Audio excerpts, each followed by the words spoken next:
आता समाजामध्ये एक रूढ चांगल्या पद्धतीने सेट झाली आणि या रूढीमुळं सामाजिक परिस्थिती ज्या पद्धतीने जंगल राज या पद्धतीने वागू लागलेली आहे ना, त्यामुळं सामाजिक परिस्थितीमध्ये सर्वसामान्य माणसाचं जगणं कठीण झालंय.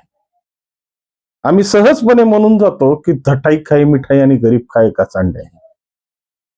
आणि हीच परिस्थिती आता समाजात रूढ होत आहे. कारण की जेव्हापासून ज्या पद्धतीच्या भूमिका वाढत चालल्यात आणि सामाजिक परिस्थिती आपल्या स्वतःची मक्तेदारी आहे असं समजून सामान्य माणसाला पायाखाली तरुच चिरडण्याची जी पद्धत सुरू केली आहे ना, खऱ्या अर्थानं ही सामाजिकतेला लागलेली कीड आहे. कारण की प्रत्येक घटक हा एकमेकावर अवलंबून आहे हे विसरूनच जातोय. आपली खिरापत असल्यासारखं आपलं वागणं सर्वसामान्य माणसाला कशा पद्धतीने इजा पोहोचवायच्या आणि आपल्या मक्तेदाऱ्या कशा पद्धतीने सिद्ध करायच्या हे आता समाजात ज्या पद्धतीनं एक प्रथा बनून सर्वसामान्य माणसाच्या गचांड्या धरू लागलेत ना, त्याच्यातलाच एक प्रकार सुरू झालाय. वडवणी तालुक्यातील पुसरा या गावात राहणारे मेंढपाळ जे घाटवाडी या क्षेत्रा म्हणजे तालुका माजलगाव या वाडीमध्ये आपले स्वतःचे मेंढर घेऊन आपलीच मेंढरांची उपजीविका भागवण्यासाठी आणि आपल्या कुटुंबाचं खळगी भरण्यासाठी हे वणवण फिरत असतात. हे मेंढपाळ आपल्या सामाजिक ज्या दायित्वाचा आणि सामाजिक एक भाग म्हणून खऱ्या अर्थानं जेव्हा हे मार्च एप्रिल महिना सुरू होतो, शेतीतलं काम पूर्णपणे संपलेलं असतं आणि या शेतीत पडलेला पालापाचोळा, बाळींची शेंगा किंवा आजूबाजूला असलेल्या ज्या पद्धतीचा जो मेंढ्यांच्या खाद्य उपयोगी वस्तू आहेत त्यांना चारण्यासाठी हा मेंढपाळ वनवन भटकतो. मात्र स्वतःची मक्तेदारी असल्यासारखी परिस्थिती दाखवून या मेंढपाळांना ज्या पद्धतीने या घाटवाडीतल्या निष्ठुर आणि समाजकंटकांनी स्वतःच्या मस्ती दाखवण्यासाठी ज्या पद्धतीचे जीवघातक प्राणघातक हल्ले केलेत ना, खऱ्या अर्थाने ते हल्ले निषेधार्थ आहेत. सामाजिक दृष्ट्या या अशा पद्धतीच्या परिस्थित्या खऱ्या अर्थानं अराजकतेकडे कसा पसरत चालल्या आहेत याची मूर्तिवंत उदाहरण आहेत.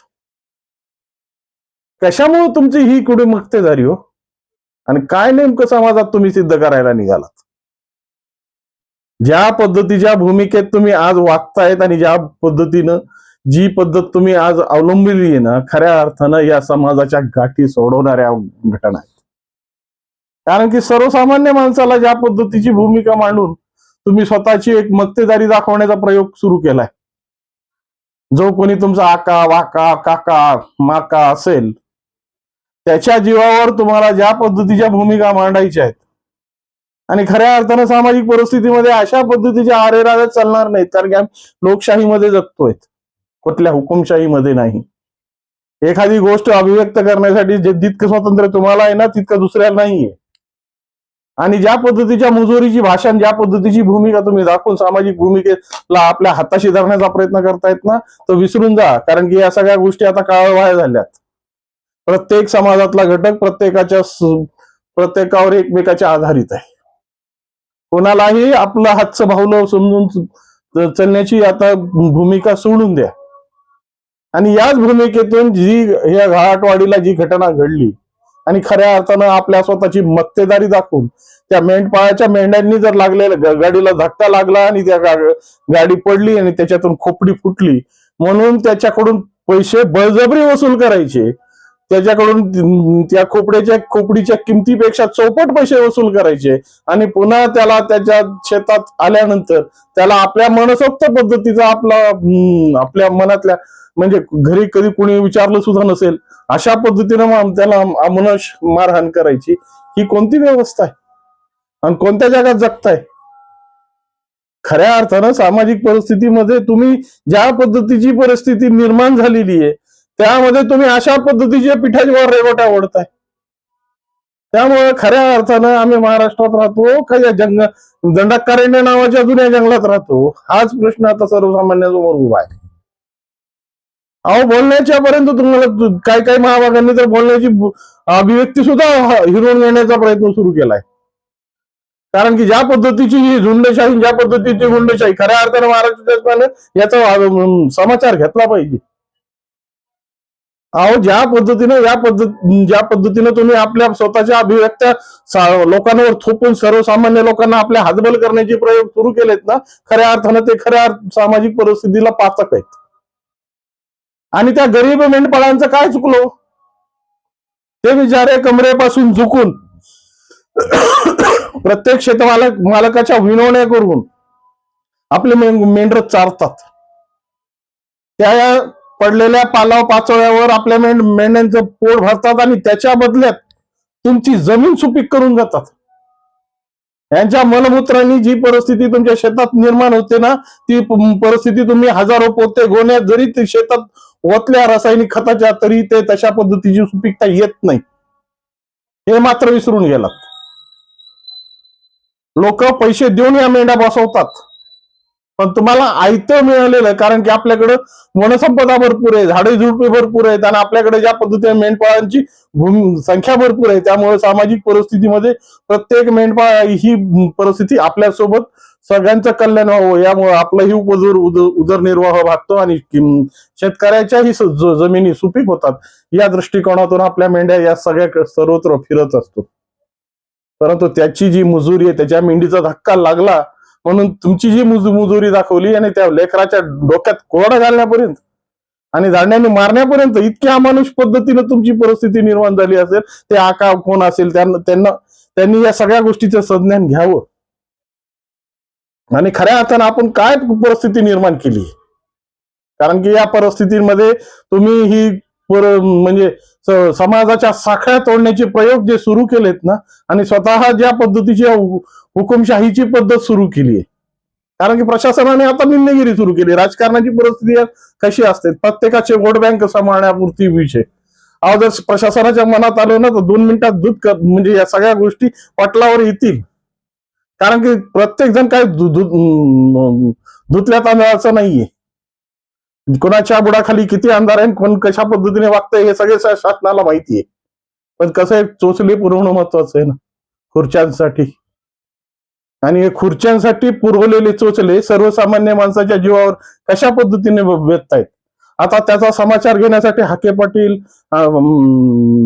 माजलगाव मतदारसंघाचे भाजपचे युवा नेतृत्व महादेव निर्मळ किंवा असे सर्व मंडळी आता हळूहळू या गोष्टीकडे दृष्टिक्षेप टाकतायत. परंतु ही सगळी परिस्थिती समाजामध्ये का येते ह्याच्यावर कोणी दृष्टिक्षेप टाकत नाही.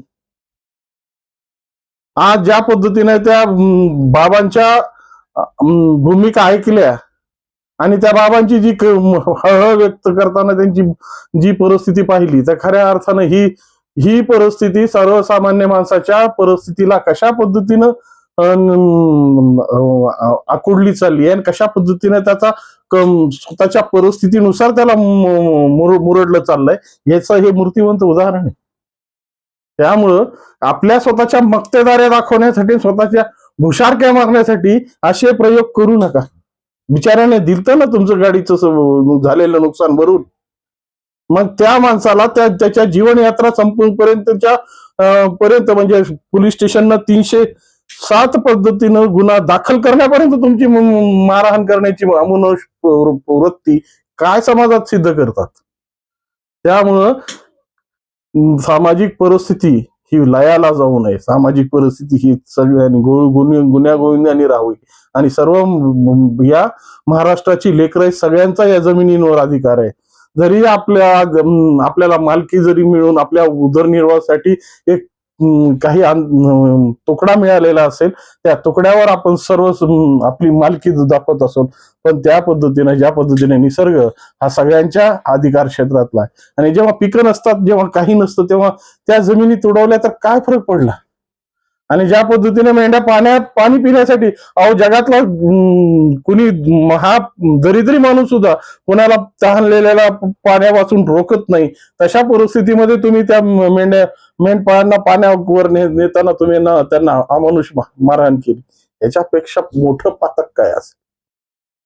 खऱ्या अर्थाने हीच समाजाची जी जोडलेली नाळ आहे ती तोडण्याचा जो प्रयत्न सुरू आहे ना, तो तोडण्याचा प्रयत्न आपल्यासारख्या लोकांनी खऱ्या अर्थानं व्यर्थ घालवायला पाहिजे. आणि ज्या पद्धतीनं या सगळ्या साचेबंद पद्धतीनं ज्या पद्धतीची कायदे सुव्यवस्था राखण्यासाठी या लोकशाहीने जी परिस्थिती निर्माण केली, तिनं आपलं काम व्यवस्थित केलं पाहिजे. तरच ही जी निर्माण केलेली सर्व ढाचे, निर्माण केलेल्या सर्व व्यवस्था या सुरक्षित राहतील. त्यामुळं सामाजिक परिस्थितीला जपण्यासाठी माणूस म्हणून जगा, अमानुष होऊन सामाजिक परिस्थिती चिरडण्यासाठी आपली रानटी वृत्ती दाखवून समाजात वेगळं पण मिळणार नाही, हे मात्र सत्य. या संदर्भात तुमच्या मनात काही वाटत असेल आणि या मेंढपाळांना झालेल्या अमानुष मारहाणीच्या संदर्भात तुमच्या मनात जर संवेदना असतील तर 100% कॉमेंटच्या माध्यमातून कळवा. आणि व्हिडिओ आवडला असेल तर लाईक, शेअर आणि सबस्क्राईब करायला विसरू नका. नमस्कार.